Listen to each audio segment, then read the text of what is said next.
Bienvenidos a Designaholic, el podcast que amplifica la conversación sobre la cultura del diseño y las industrias creativas a través de sus protagonistas. Acompaña a Jorge Diego Etienne mientras comparte su pasión por el diseño con los temas más importantes de la actualidad y el análisis de objetos que han hecho historia o están marcando tendencias. Bienvenidos. Lourdes Salinas es arquitecta experta en evaluación e implementación de estrategias de sostenibilidad medioambiental. En el episodio de hoy, Jorge Diego y Lu platican sobre los más de 17 años de experiencia profesional en diversos proyectos nacionales e internacionales, así como la historia de su empresa THREE, consultoría medioambiental, la cual ha participado en más de 230 proyectos sostenibles en distintos países. Lu nos comparte los aprendizajes a lo largo de sus años de logros y aportaciones a la industria de la edificación sostenible. Bienvenidos a un episodio más de Designaholic. Estamos hoy en las oficinas o en el showroom de Herman Miller aquí en Parque Arboleda en San Pedro. Y el día de hoy estoy súper contento porque me acompaña una amiga que me ha acompañado desde que comencé mi carrera de diseño. Creo que nos conocimos en primer semestre. Bienvenida, Lu Salinas. Sí, ¿qué tal? Mucho gusto a todos tus oyentes. ¿Y si te acuerdas cómo nos conocimos en primer semestre? En la clase de Pedro Mario, ¿no? Probablemente de dibujo, que yo era terrible, como en todas mis clases. Sí, o sea, me acuerdo que llegabas tarde, pero o eras no muy iba. bueno, pero eras muy creativo, siempre fuiste muy creativo. Sí, ¿no? Y a mí me encanta, pues de nuevo, como que hemos coincidido en varios momentos y en este último encuentro, ya que estás casada con Enrique, que es otro gran amigo de la carrera y que además, pues, a través de Collective Academy, Sí. también como yo reconecté muy chido con Enrique. Sí. Y luego, pues, ya ustedes casados, todo bien, todo padre, y me encanta que estés aquí con nosotros. Y de hecho, a lo mejor no sabes, pero saliendo de la carrera, un día iba yo en un avión y literalmente abro la revista del avión y voy viendo de que premio en Milán, de que Jorge tiene, y yo, wow, o sea, no sabes el orgullo, o sea, de decir, yo lo conozco, estudié con él. Así, sí, muy padre. Y ya también después nos volvimos a topar en el futuro. Pero bueno, el día de hoy se trata de tus logros y las cosas increíbles que estás haciendo con THREE, que es tu despacho, que hablaremos más de eso más adelante. Sí. Pero a mí me encanta empezar estas entrevistas, estas charlas, pues hablando de ti, conociendo cómo llegaste a la arquitectura, ¿no? Tú creciste en Ciudad Victoria, Tamaulipas. Sí, tamaulipecos, igual que tú, pero yo te cuento un poquito. Realmente mi caso es como, a lo mejor, extraño, porque vengo de una familia de puros ingenieros civiles. En realidad, en mi casa, los juegos era jugar a las matemáticas, los viajes era ir a ver las pistas del aeropuerto que mi papá estaba haciendo, y literalmente en la noche que cerraban el aeropuerto, jugábamos en las pistas del aeropuerto. ¿Tu papá hizo la pista del aeropuerto de Ciudad muchos Victoria? aeropuertos, o sea, él renueva las pistas, o sea, y hace carreteras y puentes, y como que siempre estaba como muy orientado a ir a ver las obras, pero era chapopote, o sea, era otro tipo de obra. Entonces, de repente, yo hacía como veranos en un campamento en Pensilvania y me topé en la biblioteca un libro que decía Green Architecture, ¿no? Entonces, como que dije, esto suena increíble, lo empecé a leer. Un libro técnico, realmente no como los libros de arquitectura, como con puras imágenes, sí tenía imágenes, pero más texto. Y realmente me enamoré, o sea, y esto fue, yo creo que estaba en sexto de primaria, y regresé del campamento y le dije a mi papá, yo quiero ser una arquitecta ecológica, y como que mi papá me dijo, órale, o sea, suena bien, de que así, y bueno, ¿qué necesito hacer para ser arquitecta? No, pues te puedo sentar con una persona que sabe usar AutoCAD, y en ese entonces AutoCAD, o sea, ya hace muchos años, era programación, o sea, era tipo MS2, ¿no? Entonces, literal, de que dándole instrucciones, como no sé si te acuerdas, ese software del logo de la tortuguita y así. Entonces, como que traté de aprender un poquito de eso y luego estudiar un poco de historia de la arquitectura, y para cuando entré a la carrera ya tenía una percepción un poquito distinta. O sea, creo que me llamó mucho la atención esto porque, digo, tengo que decir, aparte de que mi familia son puros ingenieros civiles, realmente recuerdo mucho una historia de que mi papá estaba haciendo una carretera, de hecho un tramo que va de Ciudad Victoria a Monterrey, y justamente en el Álamo, donde están estos como los grandes árboles. Mi parte favorita de todos mis viajes a Tampico. Sí, no, es lo máximo. Bueno, hay una salida a un ejido San Juan, y justamente la salida habían trazado la carretera cortando uno de los árboles. Entonces el árbol literalmente, o sea, cuando mi papá se dio cuenta que él estaba haciendo esa carretera o su empresa, se dieron cuenta que ya llevaban pues cerca de la mitad del árbol cortado, ¿no? O sea, lo estaban talando para poder pasar la carretera por ahí, y nada más era de moverla tantito. Entonces se dio cuenta, los detuvo, trajo un biólogo que le enseñó, o sea, cómo proteger el árbol, lo amarraron y todos los domingos manejábamos 35 kilómetros literalmente a ponerle nitrato de plata al árbol para protegerlo, o sea, para que viviera. Y a la fecha está vivo, ¿no? Entonces cada vez que paso por ahí es como un recordatorio, como que tuve muchos acercamientos a la naturaleza sin saberlo y como que fue un tema que siempre me apasionó. Entonces, cuando leí este libro para mí fue como, no quiero ser otra cosa más que un arquitecto sostenible, ¿no? Y en Victoria, si estabas cerca de la naturaleza, o sea, hacías hikes o cosas así. Sí, es que mi abuelo tiene un rancho en Abasolo, Tamaulipas. Bueno, mi abuelito ya falleció, pero un rancho muy grande, con río, con vacas, con siembra. Y todos los sábados de mi vida, desde los 6 años hasta que me vine al TEC, yo fui al rancho. Entonces, realmente, pues me tocó de todo, o sea, tener mucha interacción con vacas, con animales, con tractores. Aprendí a manejar a los 11 años un tractor antes que un carro. Okay. Entonces, realmente sí, o sea, no necesariamente hike en montaña, sino no una naturaleza sexy, pero una naturaleza de trabajo y de cuidado y de entender la relación y la importancia de cuidarlo, porque muchas veces pensamos que vas y visitas la montaña, vas y visitas la naturaleza, cuando en realidad se nos olvida que todos vivimos en la naturaleza, la ciudad está en la naturaleza, es el nido dentro de la naturaleza, ¿no?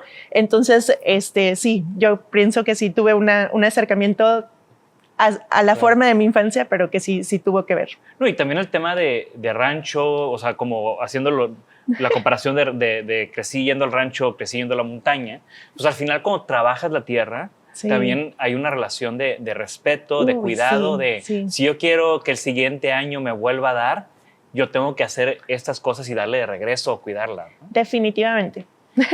¿Y es algo que tú ves en tu trabajo actual, como ese tema de cuidado, de empatía, de sensibilidad? Sí, o sea, de forma distinta. O sea, creo que ahora tengo mucho más información técnica y científica como para entender por qué la gente en los ranchos y que trabaja la tierra tiene ese respeto. O sea, como que ahora ya no es solamente una empatía o un sentimiento, sino que una intuición, o sea, que es muy verídica, muy enfocada, muy alineada, muy correcta, pero ahora lo veo como de forma numérica y veo los riesgos que se avecinan.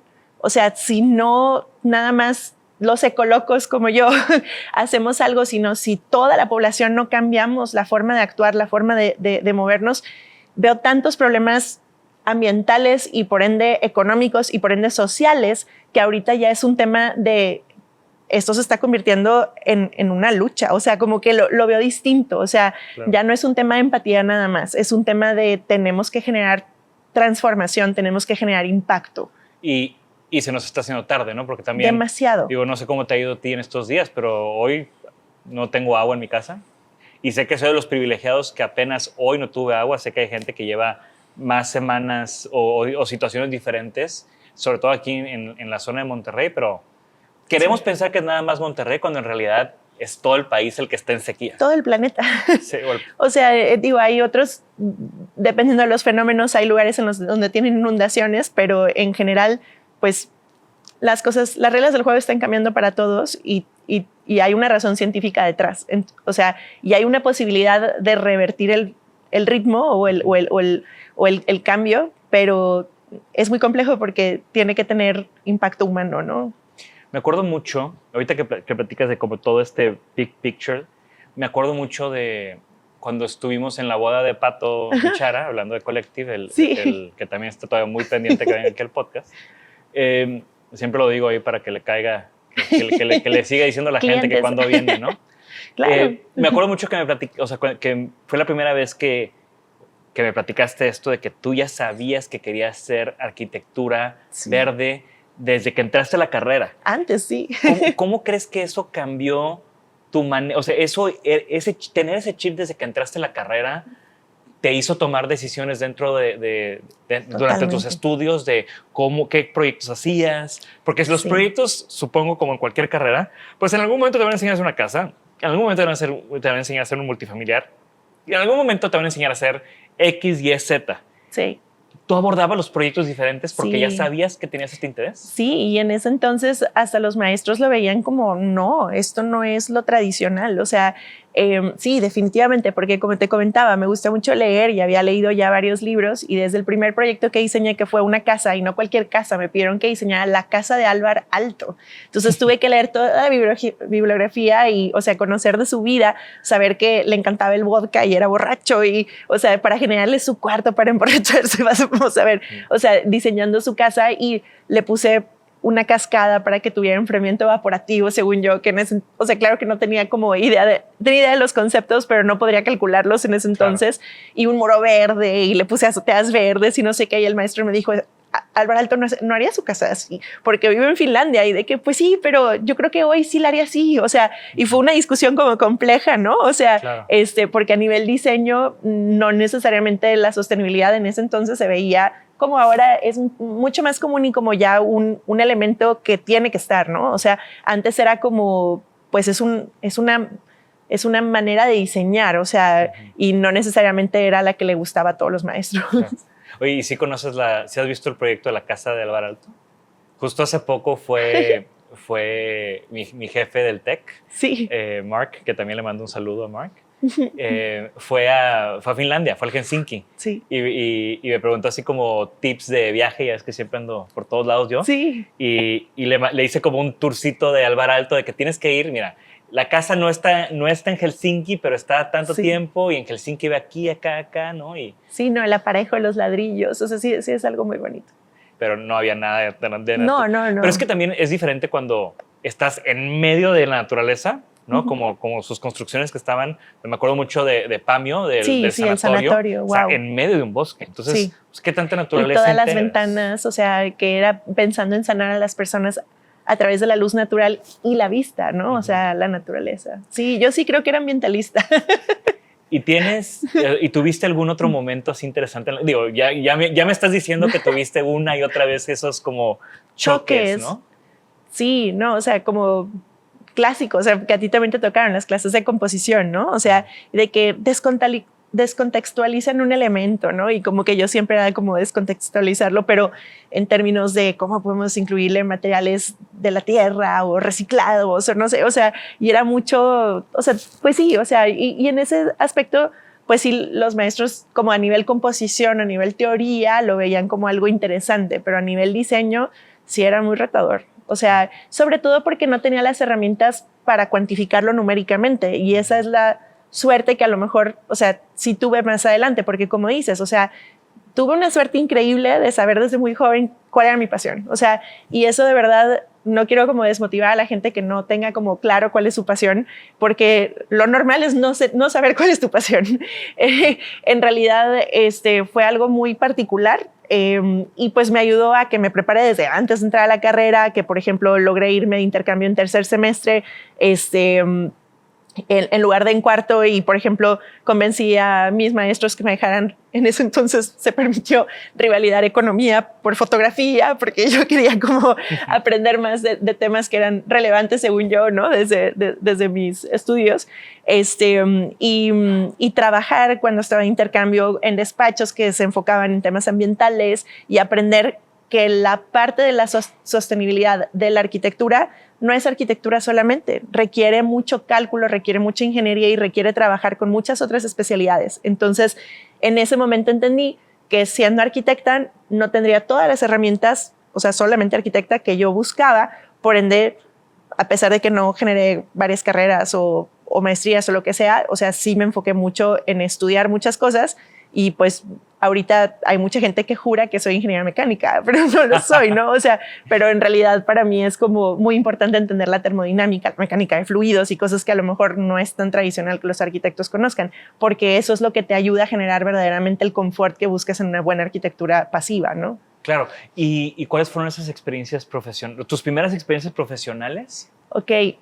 Es muy chistoso. O sea, empecé en tercer semestre, bueno, me fui de intercambio en tercer semestre a Italia, y estando allá vi que había un congreso en Barcelona de sostenibilidad, que iba a estar Richard Mayer. Entonces yo fue así como, lo quiero conocer, ¿no? Entonces le dije a todos mis amigos de que vamos, por favor, vamos, acompáñenme. Nadie me quiso acompañar. No le avisé a mis papás, me fui sola a Barcelona, literal, de que me quedé en un hostal que estaba terrible al grado de que dije, no quiero regresar a dormir aquí, entonces a ver cómo conozco gente y me voy de fiesta toda la noche para irme en la madrugada al aeropuerto y se acabó. Entonces me fui al evento, Richard Meyer no llegó, canceló de último momento, pero en el evento conocí, o sea, vi muchas cosas interesantes y estando ahí de repente escuché un grupo de gente que hablaba mexicano. Entonces dije, pues aquí soy, vámonos de fiesta. Entonces empecé a hacer amistad con algunas personas que ya estaban en esta industria, y padrísimo, porque luego tuve la oportunidad de trabajar de forma voluntaria con el presidente del Consejo Mexicano de Edificación Sostenible que conocí en este evento. Órale. Y que ¿Y estaba... tú de tercer semestre? Bueno, regresé en cuarto, ¿no? O sea, y me dio su tarjeta y a la hora que la voy viendo, presidente, y Monterrey, dije, no, por favor, recíbeme, yo quiero trabajar contigo. Entonces, de que literal regresé y de que darme una entrevista de trabajo y demás, y me dijo, pues nomás soy yo y no te puedo pagar, así que bienvenida, ¿no? O sea, y de que sí, no hay problema. Entonces, como que hice mucho trabajo voluntario a lo largo de la carrera y, o sea, los beneficios era que me invitaba pues a muchos eventos donde conocía a muchas personas en el ámbito internacional enfocados en la parte de sostenibilidad. Entonces... Y empezaste a ver todo, de nuevo, ¿no? Ahorita platicabas que arquitectura sostenible involucra muchas cosas que no son arquitectura. Muchas. Inclusive cosas que no necesariamente son ni siquiera ingeniería, o sea, es la gestión, ¿no? La comunidad, porque también ahora ya no solamente nos enfocamos en un edificio a la vez, sino a nivel ciudad, a nivel comunidad. Y la parte social es súper fuerte, compleja. Y la parte también, como decía, ¿no? de la gestión de recursos, ¿no? O sea, de inversiones, o sea, es claro. Certificaciones, que ya platicaremos de todo el montón de certificaciones en las que te has especializado, ¿no? Claro, claro. Y entonces empezaste con esta persona todavía en la carrera. Ajá, y entonces yo hice la carrera internacional, aproveché, me fui un semestre a Florencia primero, en tercer semestre, y en séptimo semestre me fui a Sydney. Entonces, estando en Sydney, dije, bueno, así como voluntareo en todos estos eventos de sostenibilidad, voy a buscar el evento de sostenibilidad de Sydney, y haz de cuenta que yo entraba a clases en febrero y el evento era en enero. Entonces, literalmente me fui antes para trabajar de voluntaria en la oficina que preparaba el congreso y luego en el congreso. Y me dijeron, o sea, bueno, antes de irme, busqué en la base de datos de todos los miembros qué empresas de arquitectura había y cuáles eran los más ecológicos, y encontré a Grimshaw. Entonces yo dije, yo quiero trabajar con Grimshaw, o sea, es la sostenibilidad, pero hecha tecnología. Entonces como que quería primero aprender esa parte porque pensaba, o sea, hay dos rubros, ¿no? De la ecología o de la arquitectura sostenible, lo que le llaman Deep Ecology, que son las casas de ladrillo y de adobe y de paja y ese tipo de cosas, y lo que es el Ecotech, ¿no? Que eso se cuenta, el edificio, la fachada se mueve y demás. Entonces como que dije, pues quiero tener un poco esta parte porque la otra quizás va a haber más en México, ¿no? Entonces... ¿Y Grimshaw ya había hecho el proyecto de fundidora?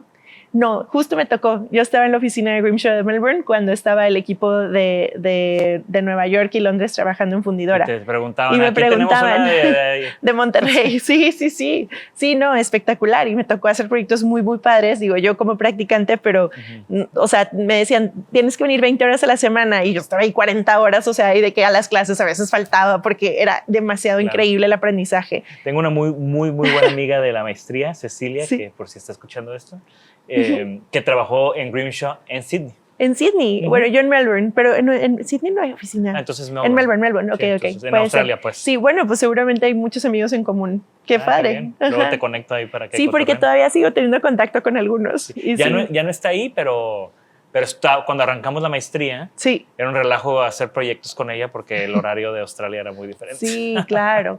Sí, eso sí es algo complicado. Y Australia en pandemia también se puso complicado, ¿no? Sí, muy cerrado. Pero entonces, wow, o sea, igual, sigues de estudiante y ya estás en Grimshaw haciendo como voluntaria, como práctica, como quieras, pero estás en un epicentro de esta sostenibilidad, esta arquitectura tecnológica, ¿no? Así es. Que justo ahorita que lo mencionas, cuando iba a empezar, antes de ir a la carrera, me eché un mochilazo y fui a Londres y entré en contacto con todo el tema Norman Foster, todo el tema de tecnología, todo el tema de cómo la arquitectura high-tech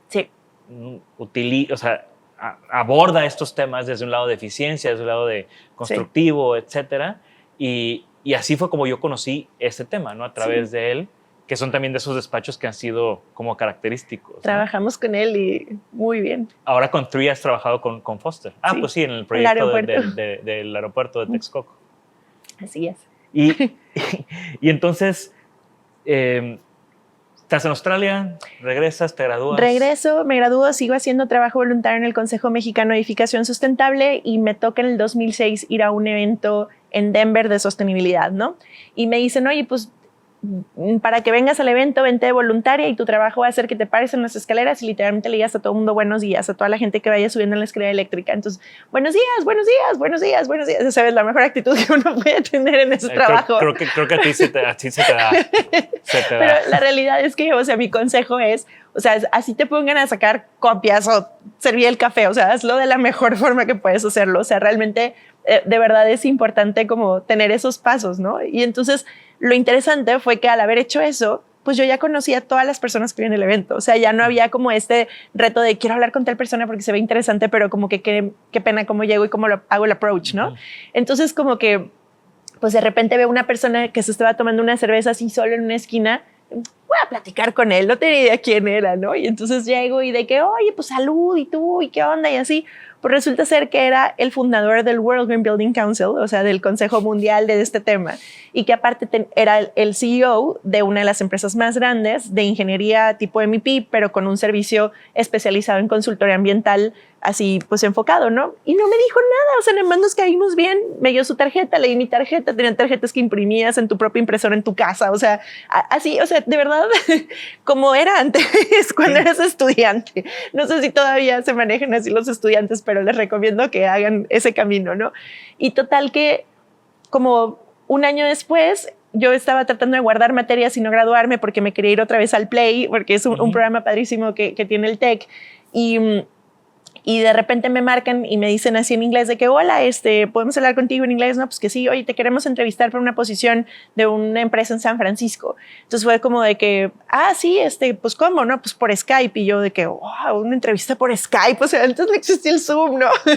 Y entonces me entrevistan, yo no tenía ni idea. Y resulta ser que era para la empresa de esta persona, que él estaba como CEO en la oficina de Sydney, pero la empresa, una parte la había comprado una empresa más grande y tenían oficinas de diferentes empresas en San Francisco. Entonces no caché que era la misma persona hasta el día 1 que fui a trabajar en San Francisco. Okay. Y lo único que, o sea, que entendí de la entrevista, porque aparte me hablaban con acento australiano y como que, no sé, no lo entendía muy bien en ese entonces, me dicen, pues es un año en San Francisco, un año en Sydney y vas a estar haciendo consultoría ambiental, tú eres arquitecta, es un equipo de puros ingenieros, pero te vamos a enseñar y pues queremos que vengas. Entonces, a la hora que me dijeron eso, dije, pues es como mi sueño, ¿no? O sea, y luego pensé, aparte, son 2 ciudades que tienen playa, pues vámonos.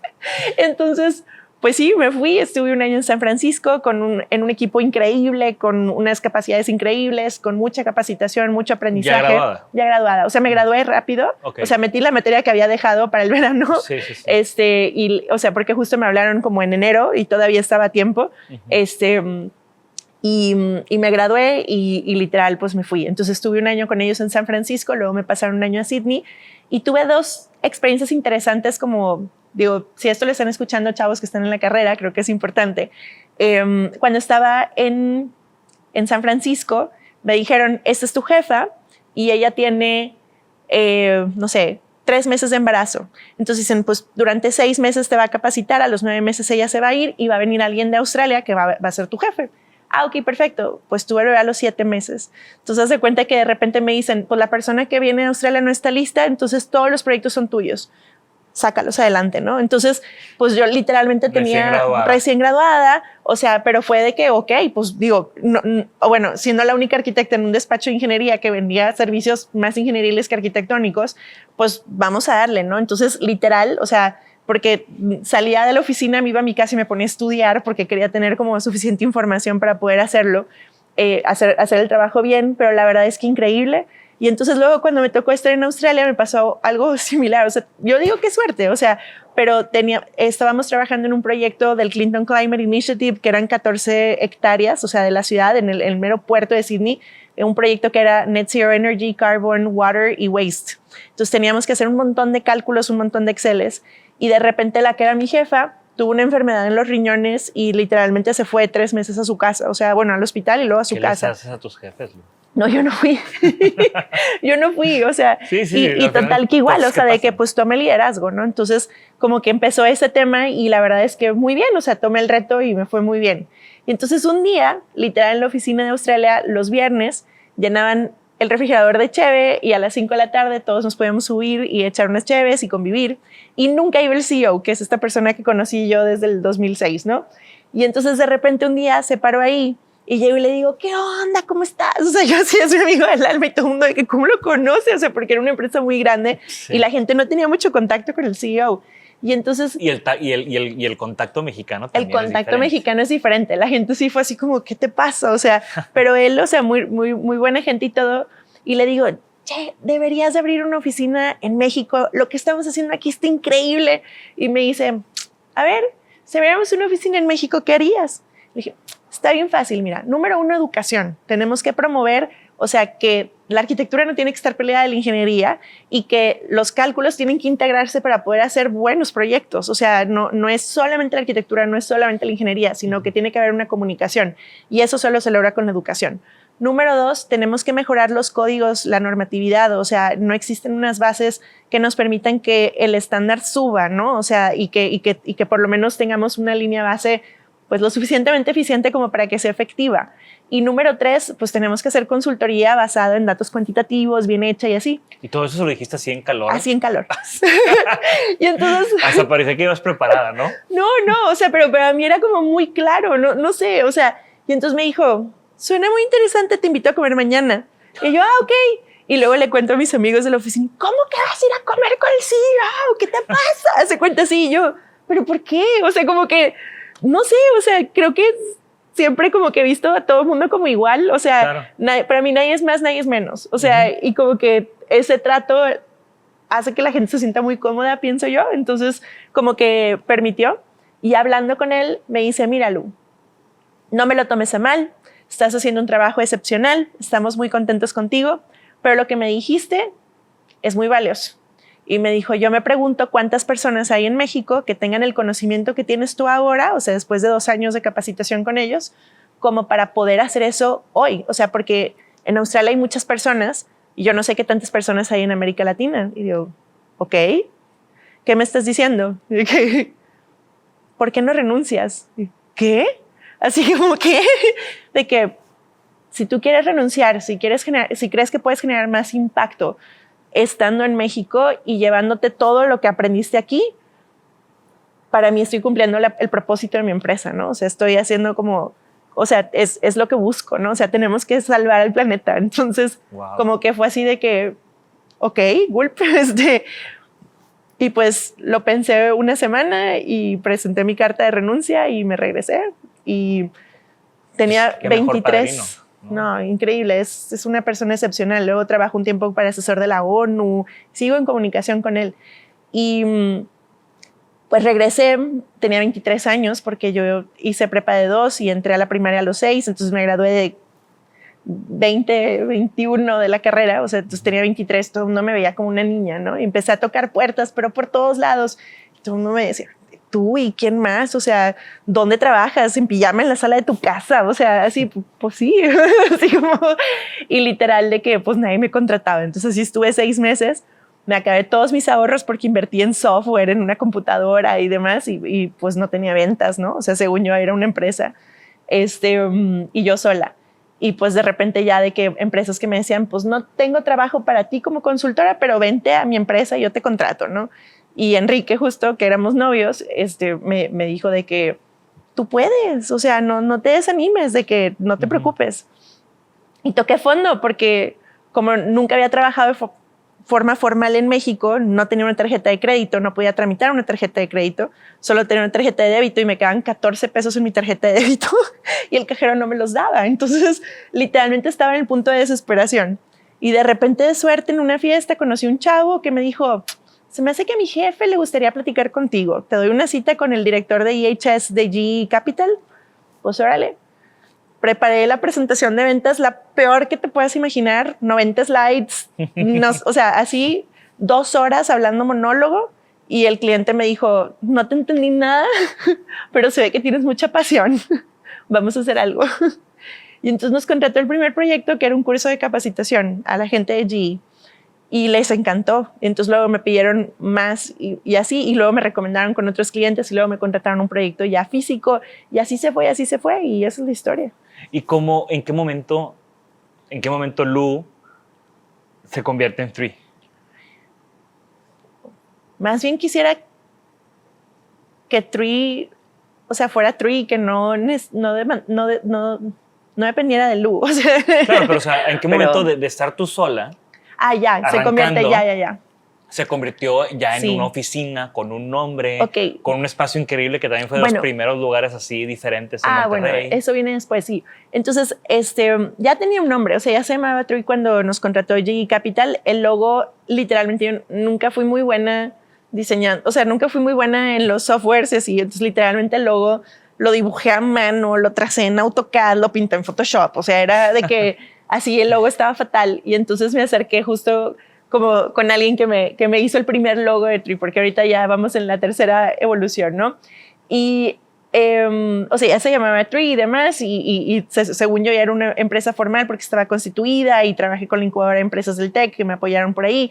Pero de repente fue como, bueno, ya tenemos este proyecto de capacitación, nos está dando un ingreso fijo mensual, están viniendo nuevos proyectos, yo necesito a alguien que los ejecute para que yo pueda seguir buscando más proyectos, y contraté a una persona en la incubadora de empresas y luego a otra y a otra, hasta que éramos tantos que no salía más caro, digamos, que pagar en la incubadora que salirnos. Entonces rentamos una casa y los de Tree literalmente la pintamos y la convertimos en oficina porque era una casa. Ahí tenías ¿cuántos años? ¿De empresa? No, o sea, hace cuenta, fundamos la empresa, empecé en la sala de mi casa abril del 2010, para diciembre del 2010 ya estábamos en la incubadora de empresas, y para, no sé, marzo del 2011, o sea, fue muy rápido. Sí. Ya estábamos en esta casa, ¿no? Como que una vez que agarraste ritmo, sí, no paró. No, porque la verdad es que la gran mayoría de nuestros clientes de hasta hoy en día es en base a recomendaciones. O sea, sí prospectamos, pero prospectamos poco, o sea, y prospectamos de poco tiempo atrás hacia adelante. En realidad mucho era en base a recomendaciones, porque lo que buscamos siempre es que en todo lo que hagamos el cliente vea el valor agregado y que vea que se ahorra dinero, que tiene un impacto, que verdaderamente hay un beneficio. O sea, de hecho, si el cliente me dice, quiero que me hagas esto y yo sé que eso no le va a generar un impacto, es como, híjole, no, de verdad no me contrates. O sea, como que somos muy honestos y transparentes, claro, para verdaderamente generar valor. Y pues ahí estuvimos hasta el 2015, que estuvimos como un año más o menos buscando un terreno que tuviera las características y hicimos las oficinas. Y la idea de las oficinas salió porque entrevistamos a un chavo de la Ciudad de México que por Skype, en ese entonces usaba Skype, que nos dijo de que sí, claro, me voy a Monterrey, está perfecto, el salario, todo demás. Y entonces le dijimos, bueno, te vamos a volar para que conozcas las oficinas, que firmes tu contrato y todo, y luego ya a tal fecha regresas, ¿no? Entonces lo trajimos y en el momento en el que llegó a una casa hecha oficina, como que nos dijo, ay, caramba, o sea, no, la verdad, no, esto no es una empresa, así me dijo, no es una empresa de verdad. Y entonces fue como que dije, o sea, si realmente queremos crecer, o sea, tanto en la capacidad del personal interno como en los clientes, necesitamos, o sea, cambiar. Y fue la idea. Y la idea de hacer contenedores marítimos fue porque un mentor nos dijo que si hacíamos unas oficinas diseñadas por nosotros de cero, le íbamos a dedicar tanto tiempo como arquitectos al diseño que íbamos a dejar de hacer los proyectos que generaban el recurso para poder hacer las oficinas. Entonces, pensando en hacer este ensamble de Legos y pensando en reciclar y la sostenibilidad, pues utilizamos contenedores. Y son muy icónico también, sí, estas oficinas. Sí, sí. Porque también tenía como un acomodo, como un stack, estaban como apiladas. Bueno, la maqueta eran galletas suavicremas. Ah, bueno. Pues, más consejos para alumnos. Oye, Lu, y en este arranque de tu empresa, ¿no? Dices que por recomendaciones todo ese rollo, pero tuvo que haber habido un proyecto que haya sido como ese big break, ¿no? Como ese... Después de este proyecto, todo cambió. ¿Cuál crees tú que fue ese proyecto que marcó la historia de tu oficina? Creo que han sido varios a lo largo del tiempo, pero el primerito, definitivamente el 7-Eleven que tiene el árbol adentro. que es un proyecto pequeño, pero fue muy icónico porque pues, fue algo muy disruptivo. O sea, de hecho, si hoy en día tú vas a cualquier tienda, el fondo de pantalla de todas las tiendas de 7-Eleven en México, o sea, es una foto de esa tienda. Y los letreros donde buscan gente y así sigue siendo, ¿no? Y de repente salen posts. O sea, es un proyecto que se terminó en el 2011.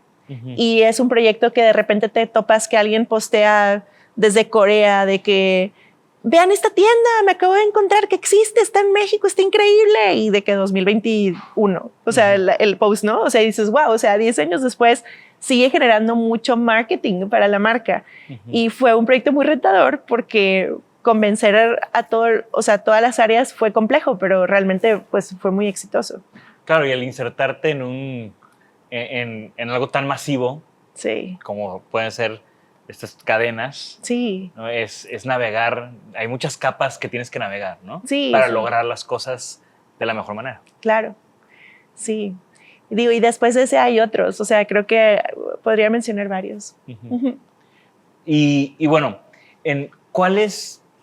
Ya hemos hablado un poco de cómo llegaste, cómo empezaste todo ese rollo, pero platícame un poco más de cómo hacen lo que hacen. O sea, como que yo escucho, o sea, creo que aquí mucha gente escucha, ¿no? Y la certificación LEED y el edificio sostenible. Digo, aquí en Arboleda hay un buen ejemplo con el OHM de este tipo de edificios. Y escuchas muchos términos y muchas cosas, pero al final, ¿cómo se hace eso? ¿Cómo funciona? ¿Cómo operan ustedes en TREE? En realidad, cualquier proyecto, cualquier edificio de la dimensión que sea puede buscar no solo una certificación, sino ser sostenible. O sea, ¿cuál es la diferencia? Que se hacen ciertos estudios, como estudios, o sea, con software, análisis, que son análisis técnicos, cálculos, por ejemplo, de envolvente, de iluminación natural, de radiación, de aleros, de apertura de ventanas, de ventilación interior, o sea, cómo entra el aire y la temperatura y el confort, o sea, que permite que iteres diferentes opciones de diseño para poder seleccionar aquellas que incrementan el confort de manera pasiva. O sea, pero entonces, ¿tú colaboras con los arquitectos e ingenieros? Exactamente. ¿Eres como un aliado? Nosotros somos un servicio profesional como el que te diseña el aire acondicionado. Okay. Y trabajamos con el que diseña el aire acondicionado, con el que diseña la iluminación, con el arquitecto. De alguna manera coordinas para que se logre esa eficiencia. Exactamente. Y todo eso que conlleva, ¿no? Exactamente. Y, o sea, un servicio es hacer los análisis y buscar que el proyecto sea muy eficiente y costo efectivo y calcular el retorno de inversión, que eso también lo hacemos. Y otro servicio es buscar una certificación, y cuando buscas una certificación haces todos estos procesos como quiera, ¿no? Para buscar pues, el mejor desempeño. Y hablando de certificaciones, hay algo que distingue a TREE, que es como ese trofeo fueron los primeros en tener como doble certificación, doble platino, doble todo. Sí, o sea, nuestras oficinas... ¿qué es eso? Nuestras oficinas fue el primer edificio doble platino en la versión 4 del mundo, ¿no? O sea, wow. Pero realmente digo, creo que hay muchas otras cosas que también ya nos distinguen, porque justo estamos cumpliendo 100 proyectos certificados LEED, que hay muy pocas firmas en el mundo que logran eso. Somos la empresa que más proyectos de volumen tenemos. Tenemos proyectos México, Centroamérica, Estados Unidos. Entonces, realmente sí, pues sí, en ese aspecto es muy icónico. Y proyectos también muy complejos, ¿no? También recuerdo en esta como última reconexión que tuvimos a través de Enrique, me platicaba, ¿no? Pues es que Lu está viajando un día sí, un día no a México porque está trabajando en el aeropuerto de Texcoco. Sí, sí, sí. ¿Cómo? O sea, con Foster, en este megaproyecto, o sea... Y ahí creo que ya, digo, siempre estuvo muy complicado ese proyecto con todo el tema político, pero platica un poco de esa experiencia, porque al final pues, hablábamos de Foster como uno de esos grandes despachos que hacen arquitectura de este tipo. Sí, o sea, ahí participamos desde el concurso, tuvimos la suerte participamos en muchos concursos con muchos arquitectos, pero no, digamos que a nosotros nos contratan si el arquitecto gana, ¿no? Entonces tuvimos la suerte de participar en el concurso, que ganara el arquitecto. Y dentro de la parte de diseño nos dijeron, va a haber una firma de Nueva York que va a ser el 80% del trabajo de la etapa de diseño y ustedes el 20%. Entonces fue de que perfecto, o sea, todo el tema relacionado con la parte local. Entonces estuvimos trabajando muy de la mano con Arup, esta firma que hace consultoría ambiental desde Nueva York, y estuvimos 4 años involucrados en el proyecto, toda la etapa de diseño. Cuando empezó la construcción, la gente de Arup nos dijo, no tiene sentido que nosotros sigamos aquí tanto tiempo, ustedes tomen el 80% de la responsabilidad y nosotros el 20%. Entonces, pues fue una responsabilidad mucho mayor y pues sí, estábamos mucho tiempo allá. ¿Ese ha sido el proyecto más grande que han tenido? ¿O cuál sería el proyecto, sí, el más grande que han tenido? Pues es que hemos hecho comunidades y hemos hecho ciudades. Entonces, de hecho, la certificación de San Pedro García García la hicimos nosotros en conjunto con más personas. O sea, hicimos el primer proyecto de comunidad existente nivel platino en América Latina. ¿En dónde? En Guatemala, que es Condado Naranjo. Entonces, digo, estamos tratando de expandir justamente para generar mayor impacto. O sea, nuestro objetivo es el impacto. Y entonces, con ese objetivo y con estas ganas de hacer más y tener un mayor impacto, ¿qué crees que, o sea, qué es ese sueño que tienes ahorita para Three? Sí, no, o sea, ahorita, digo, te soy muy honesta, o sea, está claro científicamente que tenemos que reducir el 50% de las emisiones al 2030 y llegar a ser net zero a nivel global en el 2050. Entonces, la verdad es que México como país vamos muy retrasados con estos objetivos y faltan muchas cosas, o sea, desde política pública, pero también como compromiso, ¿no? O sea, entonces, lo que estamos como comprometidos a hacer es a luchar por no solamente hacer que todo el mundo se entere que estos son los objetivos y empecemos a cambiar ciertas actitudes humanas, ¿no? O sea, en la parte personal, sino también de abarcar la mayor cantidad de proyectos y crecer, o sea, en dimensiones extraorbitantes, inclusive haciendo colaboraciones para tratar de incrementar esos impactos de manera drástica y que verdaderamente logremos, pues, bajar o sea, generar un impacto positivo que verdaderamente baje las emisiones y promueva la descarbonización. ¿Cuál sería un proyecto, un dream project para ti que no has hecho todavía, ¿no? O sea, me encantaría participar en, digo, el aeropuerto, ¿no? Un aeropuerto. Es que mira, yo cuando me graduaba decía, yo quiero trabajar en aeropuertos porque desde niña tuve mucha relación con aeropuertos y pensaba, o sea, quiero trabajar en hospitales, quiero trabajar en estadios, o sea, proyectos complejos que integran muchas especialidades. Y he tenido la suerte de participar en todos, o sea, de los que me puedo imaginar. O sea, creo que Dream Project es que fueran, porque también me encantan los rascacielos y las 3 torres más altas de América Latina las hemos trabajado nosotros. ¿Qué son? O sea, la torre top, o sea, que es la más alta ahorita, después le sigue COI. Okay, después ya sigue Torre Mayor, esa no la hicimos nosotros, pero estamos trabajando en la Torre Rice, que va a ser uno de los 25 edificios más altos del mundo. Wow, y eso está aquí en Monterrey. Aquí en Monterrey también. Monterrey tiene los más altos. Sí. Y entonces, la verdad... ¿Por qué? Porque hay ese tema, o sea, como que se puso de moda ahora tener torres altas en Monterrey. La verdad es que porque se ve es eficiente. Yo sé, pero también como que... Y el hecho de que no tengamos temblores también lo permite de forma efectiva. O sea, Pero a mí me llama la atención que ves una ciudad donde, o sea, no es como México que hay una densidad muy grande. No, como aquí tener la torre más grande y como tipo cuando fue COI, que es una torre súper alta, de las más altas de Latinoamérica. Y no se ve tan alta porque no tiene la densidad no hay nada al lado. O sea, no hay nada y una torre. Pero a final de cuentas lo importante es la densidad, o sea, que en un pedacito de tierra pequeño tienes una ciudad vertical. Claro. Entonces, toda esa comunidad que se genera y todas esas personas que habitan en esos espacios y que no están, digamos, desarrollando en áreas verdes o en otras áreas, pues le provee valor sostenible a la ciudad. Sí, la densidad es clave en las ciudades. Sí, ¿no? sí. Y por eso vemos como las historias del terror de Estados Unidos y los freeways y demás. Y es interesante de nuevo, ¿no? Como ver cómo Monterrey de alguna manera está adoptando esto estamos viendo aquí torres importantes, ¿no? Sí. Y bueno, ya para empezar a cerrar. Pero la pregunta, ¿en qué edificios? Todos los net zero, o sea, y carbon positive, o sea, quiero que sean edificios, o sea, ya no quiero trabajar en edificios que no sean cero, o sea, eso es el objetivo. Ese es mi sueño para mi oficina, fíjate, ahorita que estamos como remodelando el café y todo ese rollo, que en esta parte en este piso que tenemos, yo traigo ese tema de pendiente de platicar. Yo conozco tus oficinas y fácilmente llegas a Net Zero. Exacto. No, pero Carbon Positive, ¿no? Carbon a ver, positive. ¿qué podemos hacer con el café, con todo lo que se produce, ¿no? Con la energía? O sea, creo que...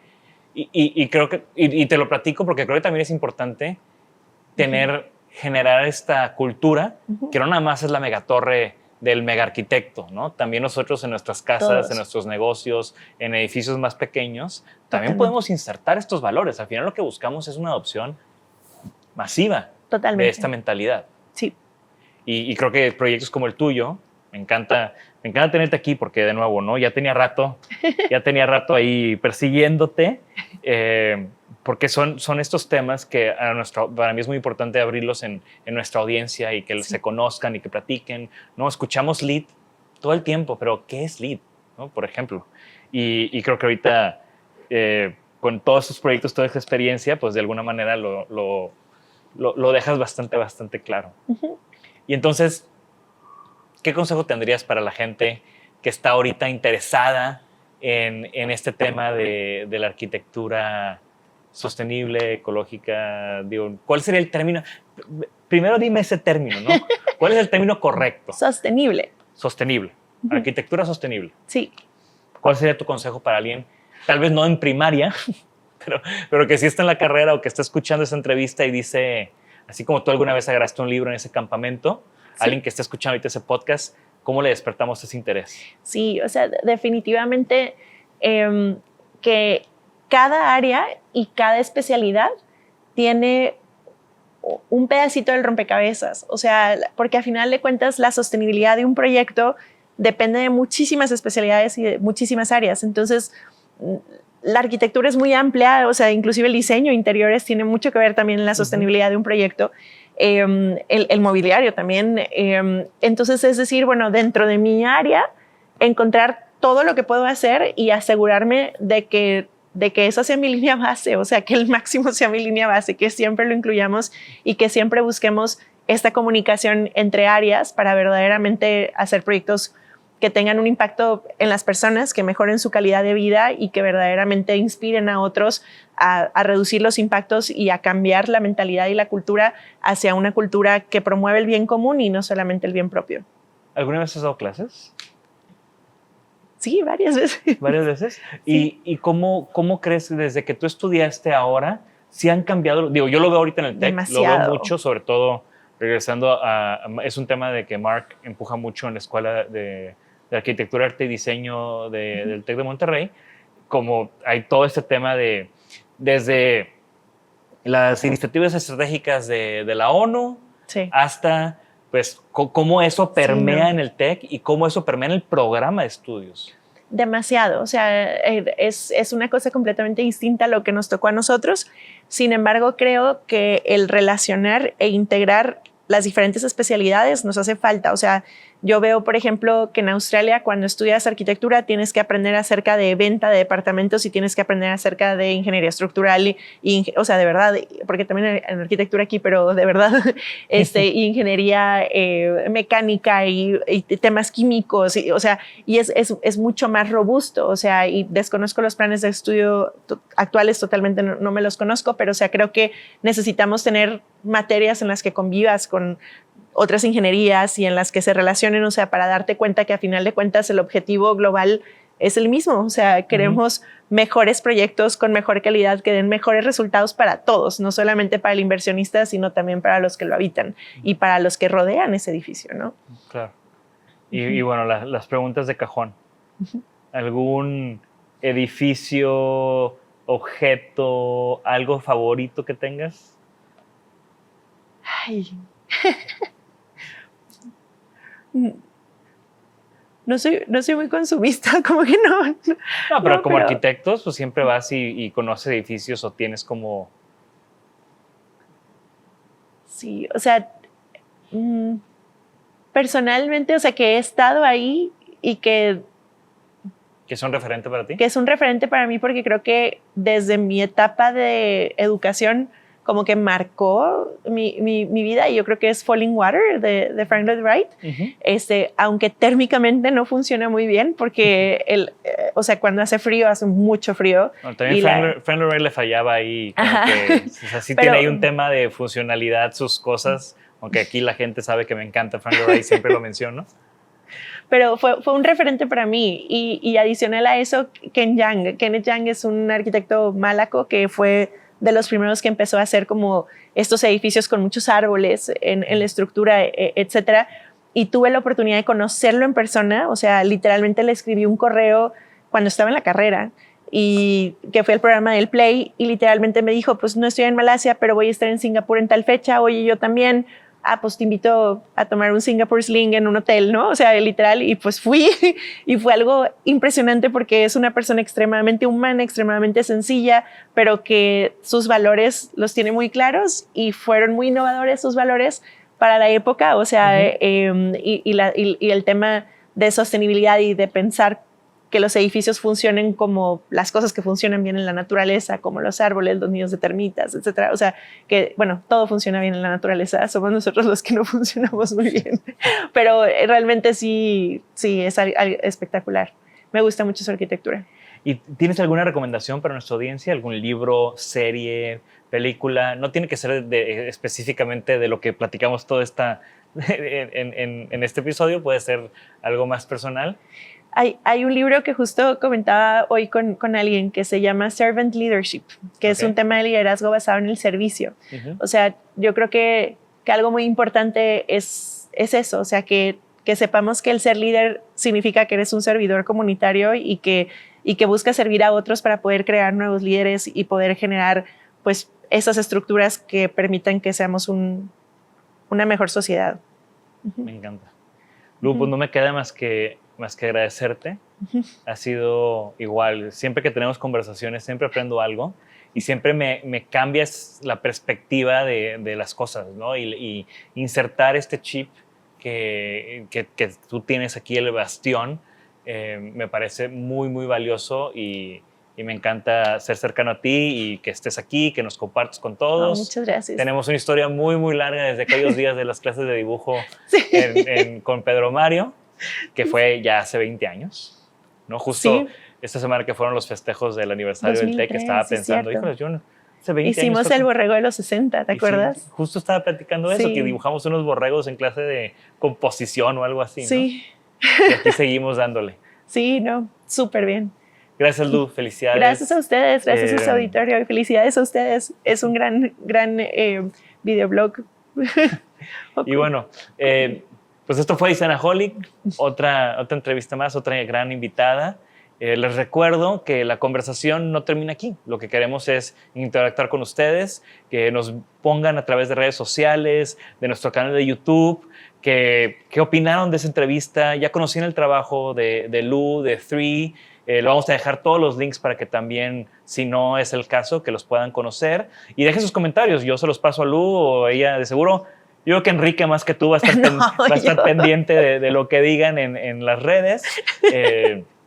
Y bueno, creo que también es un tema que vale la pena que todos nos llevemos, recapacitemos cómo estamos haciendo las cosas, y estoy seguro que hay bastantes nuggets de información, de valor para lo que todo el mundo está haciendo como creativos, cómo podemos cambiar esa perspectiva, sea lo que sea que estés haciendo.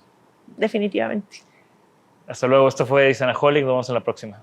Gracias por escucharnos. Por favor, suscríbanse al podcast y síganos en nuestras redes. Nos pueden encontrar como Design-aholic MX. Y para que la conversación continúe, deja tu comentario. Me interesa mucho conocer tu opinión. También te puedes registrar a las 5 de la semana un newsletter con lo más relevante del diseño, arte y arquitectura directo en tu mail. Mi nombre es Jorge Diego Etienne y esto fue Design-aholic.